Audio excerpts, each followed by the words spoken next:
नमस्कार। आकाशवाणी से प्रस्तुत है समाचार प्रभात।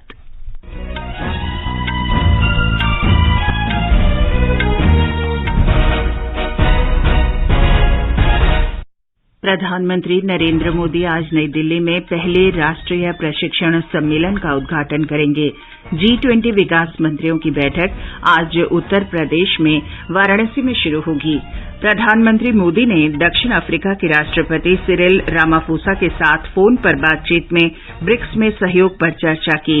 लंबी कूद के भारतीय खिलाड़ी मुरली श्रीशंकर पेरिस में प्रतिष्ठित डायमंड लीग में तीसरे स्थान पर रहे और पोलैंड की इगा स्वितेक ने फ्रेंच ओपन टेनिस का महिला एकल खिताब जीता। समाचार प्रभात के साथ मैं चंद्रिका जोशी। प्रधानमंत्री नरेंद्र मोदी आज नई दिल्ली में पहले राष्ट्रीय प्रशिक्षण सम्मेलन का उद्घाटन करेंगे। इसका आयोजन प्रगति मैदान में अंतर्राष्ट्रीय प्रदर्शनी और सम्मेलन केंद्र में किया गया है। सम्मेलन का उद्देश्य प्रशासनिक सेवा प्रशिक्षण संस्थानों और देश भर के प्रशासनिक सेवा अधिकारियों के आधारभूत प्रशिक्षण ढांचे को मजबूत करना है। सम्मेलन में शोध संस्थानों सहित विभिन्न प्रशिक्षण संस्थानों के 1500 से अधिक प्रतिनिधि हिस्सा लेंगे। G20 विकास मंत्रियों की बैठक आज से उत्तर प्रदेश में वाराणसी में शुरू हो रही है। केंद्रीय विदेश मंत्री डॉक्टर सुब्रमण्यम जयशंकर बैठक की अध्यक्षता करेंगे। 13 जून तक चलने वाली इस बैठक को प्रधानमंत्री नरेंद्र मोदी वीडियो कॉन्फ्रेंस के माध्यम से संबोधित करेंगे। ब्यौरा हमारे संवाददाता से। वाराणसी में विकास मंत्रियों की बैठक ऐसे समय में हो रही है जब विकास से संबंधित चुनौतियां अपने चरम पर हैं। इनमें आर्थिक मंदी, ऋण संकट, जलवायु परिवर्तन के प्रभाव, प्रदूषण और जैव विविधता के नुकसान, बढ़ती गरीबी और असमानता, खाद्य और ऊर्जा सुरक्षा, जीवन यापन का लागत संकट, वैश्विक आपूर्ति श्रृंखला व्यवधान और भू राजनीतिक संघर्ष और बढ़ता तनाव शामिल है। वाराणसी बैठक में लिए गए निर्णय संयुक्त राष्ट्र सतत विकास लक्ष्यों के शिखर सम्मेलन में भी अपना प्रभाव दिखाएंगे, जो इसी साल सितंबर में न्यूयॉर्क में आयोजित किया जाएगा। इस बैठक में 200 प्रतिनिधियों के भाग लेने की उम्मीद है। प्रतिनिधियों को विश्व के सर्वाधिक प्राचीन शहरों में से एक वाराणसी की समृद्ध संस्कृति और परंपराओं की झलक प्रदान करने के लिए सांस्कृतिक कार्यक्रम, प्रदर्शनियां और भ्रमण कार्यक्रम भी आयोजित किए गए हैं। पूरा शहर आज से शुरू होने वाली इस बैठक के लिए सज कर तैयार है। कुल मिलाकर काशीवासियों और विदेश से आने वाले मेहमानों के लिए इन 3 दिनों का अनुभव यादगार रहने वाला है। सुशील चंद्र तिवारी, आकाशवाणी समाचार, वाराणसी। भारतीय विश्वविद्यालय संघ और सिम्बायोसिस इंटरनेशनल डीम्ड विश्वविद्यालय G20 के प्रमुख शिक्षा कार्यक्रम के साथ ही पूरक कार्यक्रम के तौर पर 19, 20 और 21 जून को पुणे में यूनी20 सम्मेलन की मेजबानी करेंगे। इसका विषय रहेगा the future of universities making the world a better place to live in, the informative role of universities. ये 3 दिवसीय सम्मेलन पुणे में सिम्बायोसिस इंटरनेशनल यूनिवर्सिटी में आयोजित किया जाएगा। सम्मेलन में G20 देशों के वरिष्ठ शिक्षाविद और शैक्षिक प्रमुख शामिल होंगे। भाजपा के वरिष्ठ नेता और रक्षा मंत्री राजनाथ सिंह ने कहा है कि मोदी सरकार की दूरदर्शी वित्तीय नीतियों और कार्यक्रमों के कारण भारत ने दुनिया की शीर्ष 5 अर्थव्यवस्थाओं के बीच अपना स्थान सुरक्षित कर लिया है। रक्षा मंत्री मोदी सरकार के 9 वर्ष पूरा होने पर कल बिहार के रोहतास जिले के जमुहार में एक कार्यक्रम को संबोधित कर रहे थे। उन्होंने कहा कि एक महत्वपूर्ण वित्तीय फर्म ने भविष्यवाणी की है कि भारत 2027 तक दुनिया की तीसरी सबसे बड़ी अर्थव्यवस्था बनने का लक्ष्य हासिल कर लेगा। 2027 आते आते यानी 4 वर्ष के बाद ही भारत की अर्थव्यवस्था दुनिया के टॉप 3 देशों में आकर खड़ी हो जाए। यह भारत की हैसियत सारी दुनिया में बनी है। हमारी सरकार ने जो काम किए हैं, समाज की अंतिम सीढ़ी पर बैठे हुए लोगों की जीवन स्तर में कैसे सुधार लाया जा सकता है, इस दृष्टि से भी बहुत सारे महत्वपूर्ण कदम उठाए गए। भारत तेजी के साथ आगे बढ़ रहा है। भारत आत्मनिर्भर भारत बन रहा है। Make in India, make forward, Bharat में बनाओ, भारत के लिए बनाओ और सारी दुनिया के लिए भी बनाओ, लेकिन भारतवासियों के हाथों से बनना चाहिए और इस काम को हम कर रहे हैं। राष्ट्रवादी कांग्रेस पार्टी एनसीपी के प्रमुख शरद पवार की बेटी सुप्रिया सुले और पार्टी नेता प्रफुल्ल पटेल को पार्टी का कार्यकारी अध्यक्ष बनाया गया है। बारामती से सांसद सुप्रिया सुले को महाराष्ट्र, हरियाणा और पंजाब की महिला और युवा इकाई की जिम्मेदारी सौंपी गई है। उन्हें इन राज्यों के लिए लोकसभा समन्वय की जिम्मेदारी भी दी गई है। वहीं प्रफुल्ल पटेल मध्य प्रदेश, राजस्थान और गोवा की कमान संभालेंगे। शरद पवार ने पार्टी के 25वें स्थापना दिवस पर यह घोषणा की। वर्ष 1999 में शरद पवार और पीए संगमा ने एनसीपी का गठन किया था। ये समाचार आकाशवाणी से प्रसारित किए जा रहे हैं। ये दौर कुछ खास है, चारों ओर हो रहा विकास है। आजादी के अमृत काल में हमें समय नहीं गंवाना है। अगले 25 वर्षों में भारत को विकसित राष्ट्र बनाना है, तो आप भी समय न गंवाएं। वे कंपनी, कॉर्पोरेट या फिर सैलरीड एम्प्लॉयज जिनकी टीडीएस, टीसीएस कटने के बाद भी कर देयता 10,000 रुपए या उससे अधिक है, वो अपने एडवांस टैक्स की कुल अग्रिम राशि का 15% 15 जून 2023 तक अवश्य जमा कराएं, क्योंकि आपके टैक्स से ही देश की प्रगति को मिलती है गति। प्रत्येक आयकर दाता एक राष्ट्र निर्माता। समाचार प्रभात में आपका फिर स्वागत है। प्रधानमंत्री नरेंद्र मोदी ने ब्रिक्स में सहयोग को लेकर दक्षिण अफ्रीका के राष्ट्रपति सिरिल रामाफोसा के साथ कल टेलीफोन पर बातचीत की। दोनों नेताओं ने आपसी हित के क्षेत्रीय और वैश्विक मुद्दों पर भी विचारों का आदान प्रदान किया, जिसमें इस वर्ष दक्षिण अफ्रीका की अध्यक्षता में होने वाले ब्रिक्स सम्मेलन भी शामिल हैं। दोनों नेताओं ने द्विपक्षीय सहयोग में हुई प्रगति की समीक्षा की। प्रधानमंत्री नरेंद्र मोदी ने इस वर्ष दक्षिण अफ्रीका की अध्यक्षता के संदर्भ में ब्रिक्स में सहयोग सहित आपसी हित के कई क्षेत्रीय और वैश्विक मुद्दों पर विचार विमर्श किया।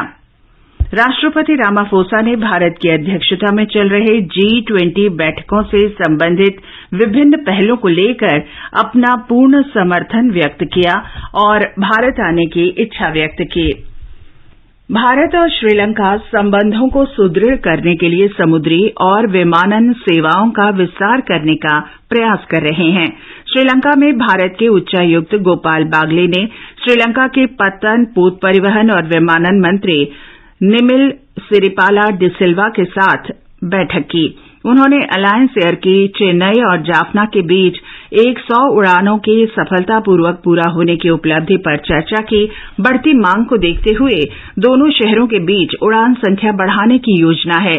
श्री डिसिल्वा ने रत्नामालाना हवाई अड्डे तक उड़ान विस्तार करने की इच्छा व्यक्त की और भारत के उच्चायुक्त से इसकी संभावनाएं तलाशने का अनुरोध किया। राष्ट्रीय जनतांत्रिक गठबंधन सरकार ने पिछले महीने अपने कार्यकाल के 9 वर्ष पूरा कर लिए हैं। आकाशवाणी समाचार इन वर्षों में सरकार की उपलब्धियों के बारे में विशेष श्रृंखला प्रसारित कर रहा है। आज हम बात करेंगे सामाजिक न्याय और अधिकारिता मंत्रालय द्वारा वरिष्ठ नागरिकों के कार्यान्वयन के लिए बनाए गए सेक्रेट पोर्टल की। सामाजिक न्याय और अधिकारिता मंत्रालय वरिष्ठ नागरिकों के कल्याण के लिए कई योजनाओं को लागू कर रहा है। सेक्रेट पोर्टल एक ऑनलाइन रोजगार मंच है। इसके माध्यम से वरिष्ठ नागरिकों को निजी उद्यमों से जुड़ने का मौका मिलता है। सेज पोर्टल के माध्यम से उद्यमियों को वरिष्ठ नागरिकों, बुजुर्गों की समस्याओं के बारे में सोचने और अभिनव समाधान करने के लिए प्रोत्साहित किया जाता है। योजना के तहत अधिकतम इक्विटी भागीदारी के रूप में 1 करोड़ रुपए की राशि प्रदान की जाती है। प्रयागराज में सामाजिक अधिकारिता शिविर को संबोधित करते हुए प्रधानमंत्री नरेंद्र मोदी ने कहा था कि सरकार वरिष्ठ नागरिकों के जीवन में सुधार लाने के लिए लगातार काम कर रही है। हमारे देश में 2.5 करोड़ से अधिक दिव्यांग है, तो 10 करोड़ से अधिक सीनियर सिटीजन हमारे वरिष्ठ नागरिक भी। एक आयु के बाद सुविधा के अनेक उपकरणों की जरूरत हमारे इन वरिष्ठ नागरिकों को होती है। सीनियर सिटीजन्स के जीवन से इस परेशानी को कम करने के लिए हम लगातार काम कर रहे हैं। जिन लोगों ने अपना पूरा जीवन अपने परिवार और देश को आगे बढ़ाने में लगाया है, उन्हें किसी भी तरह की परेशानी न हो, इसका हम पूरा ध्यान रख रहे हैं। भारत में वरिष्ठ नागरिकों की आबादी तेजी से बढ़ रही है। 2001 में बुजुर्गों की आबादी कुल जनसंख्या में 7.5% थी, जो कि 2026 तक 12.5% और 2050 तक 19.5% से अधिक हो जाएगी। अनुपम मिश्र, आकाशवाणी समाचार, दिल्ली। मौसम विभाग ने कहा है कि चक्रवात बिपरजॉय कल आधी रात पोरबंदर से 510 किलोमीटर दक्षिण पूर्व में 5 किलोमीटर प्रति घंटे की रफ्तार से पूर्वी मध्य अरब सागर के ऊपर मुड़ गया है। मौसम विभाग ने बताया कि आज इसके अत्यधिक प्रचंड तूफान में बदलने की आशंका है। चक्रवात के 15 जून को दोपहर तक सौराष्ट्र और कच्छ के तटीय क्षेत्रों और पाकिस्तान के नजदीक पहुंचने की संभावना है। फिलहाल चक्रवात बिपरजॉय मुंबई से लगभग 600 किलोमीटर पश्चिम दक्षिण पश्चिम, पोरबंदर से 530 किलोमीटर दक्षिण दक्षिण पश्चिम और कराची से 830 किलोमीटर दक्षिण में केंद्रित है। तूफान को देखते हुए राष्ट्रीय आपदा मोचन बल की टीमें गुजरात के वडोदरा में जारोद गांव के निकट तट पर तैनात की गई हैं। मौसम विभाग ने चेतावनी दी है कि तूफान के असर से कर्नाटक, गोवा और महाराष्ट्र के तटीय क्षेत्रों में बहुत तेज वर्षा की संभावना है और तेज हवाएं चल सकती हैं। मौसम विभाग ने मछुआरों को समुद्र में न जाने की सलाह दी है।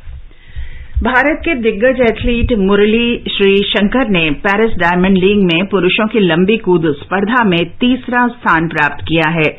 मुरली ने तीसरे प्रयास में 8.09 मीटर की छलांग लगाई। डायमंड लीग प्रतियोगिता में शीर्ष 3 स्थान पर पहुंचने वाले मुरली श्रीशंकर तीसरे भारतीय बन गए हैं। इससे पहले नीरज चोपड़ा और विकास गौड़ा ये उपलब्धि हासिल कर चुके हैं। प्रधानमंत्री नरेंद्र मोदी और खेल मंत्री अनुराग सिंह ठाकुर ने मुरली श्रीशंकर को उनकी इस उपलब्धि पर बधाई दी है। फ्रेंच ओपन टेनिस में विश्व की नंबर 1 और पोलैंड की शीर्ष वरीयता प्राप्त इगा स्विटेक ने महिला एकल का खिताब जीत लिया है। 5 साल में ये उनका तीसरा फ्रेंच खिताब है। पुरुष एकल में तीसरी वरीयता प्राप्त सर्बिया के नोवाक जोकोविच का मुकाबला आज फाइनल में चौथी वरीयता प्राप्त नॉर्वे के कैस्पर रेड से होगा।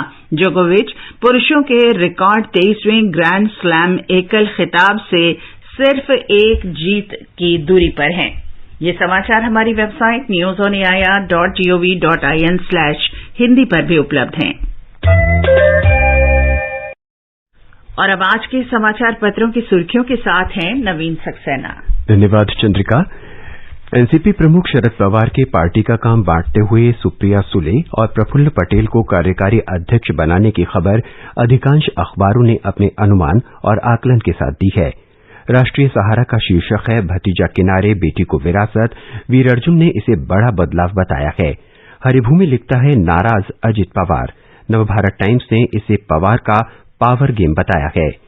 हिंदुस्तान ने मणिपुर में शांति बहाली के लिए समिति गठित किए जाने की खबर के साथ लिखा है हथियारों को वापस करने की सुविधा के लिए बनाए गए ड्रॉप बॉक्स में 130 से अधिक हथियार जमा। जनसत्ता ने इसे केंद्र सरकार की बड़ी पहल बताया है। गुजरात में आईएएस मॉड्यूल के गिरोह का पर्दाफाश और 4 की गिरफ्तारी की खबर राजस्थान पत्रिका और देशबंधु ने पहले पन्ने पर दी है। दैनिक भास्कर ने देहरादून में मिलिट्री अकादमी में कल संपन्न हुई पासिंग आउट परेड के गौरवमयी चित्र के साथ लिखा है सेना प्रमुख ने परेड की सलामी ली, कैडेट्स ने परिजनों के साथ मनाया जश्न, सेना को मिले 373 नए अफसर। अमर उजाला ने सबसे बड़ा युद्धाभ्यास शीर्षक से अरब सागर में 2 युद्धपोतों और 35 लड़ाकू विमानों के साथ भारत के शक्ति प्रदर्शन को विस्तार से दिया है। चित्र के साथ पत्र लिखता है अभ्यास के मायने समुद्र से हवाई ऑपरेशन की क्षमता दिखाई, जिससे मित्र देशों को अपनी सुरक्षा पर आश्वस्त किया। दिल्ली हवाई अड्डे पर कस्टम अधिकारियों के करीब 63 लाख रुपए मूल्य का सोना जब्त करने की खबर नवभारत टाइम्स में है। और अंत में मुख्य समाचार एक बार फिर। प्रधानमंत्री नरेंद्र मोदी आज नई दिल्ली में पहले राष्ट्रीय प्रशिक्षण सम्मेलन का उद्घाटन करेंगे। G20 विकास मंत्रियों की बैठक आज उत्तर प्रदेश में वाराणसी में शुरू होगी। प्रधानमंत्री मोदी ने दक्षिण अफ्रीका के राष्ट्रपति सिरिल रामाफोसा के साथ फोन पर बातचीत में ब्रिक्स में सहयोग पर चर्चा की। लंबी कूद के भारतीय खिलाड़ी मुरली श्रीशंकर पेरिस में प्रतिष्ठित डायमंड लीग में तीसरे स्थान पर रहे और पोलैंड की इगा स्विएटेक ने फ्रेंच ओपन टेनिस का महिला एकल खिताब जीत लिया है। इसके साथ ही समाचार प्रभात का ये अंक समाप्त हुआ। नमस्कार।